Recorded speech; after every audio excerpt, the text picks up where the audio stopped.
A 17 años de edad, dirigido por su profesor Don Cristian Pérez.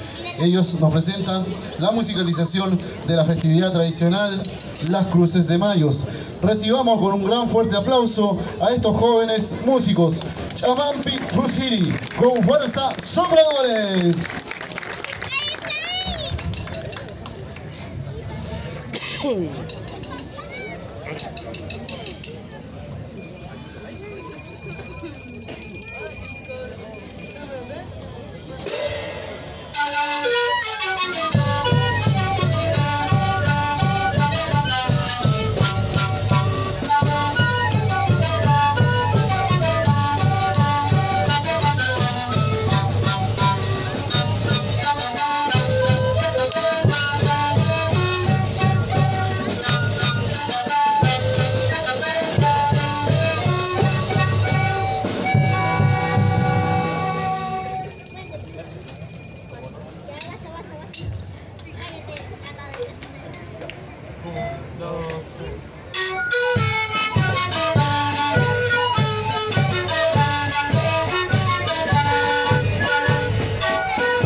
Sumauru Giratranco Yacanaka, agradecemos la invitación de Conavi. Aquí conmigo tenemos niños de quinto, sexto, séptimo, básico, hasta segundo, tercero, cuarto medio. También esto es posible gracias a don Juan Carlos Colque, que él está a cargo de la parte de los bronces. También tenemos acá a José Acosta, que es parte del monitor de los talleres de los niños más chiquitos. Y gracias a todo eso se hace toda esta presentación acá en este momento. Además, quiero aprovechar la oportunidad de agradecer a Conavi, porque este año estamos con un proyecto de cultura con los instrumentos que vieron ustedes hoy día.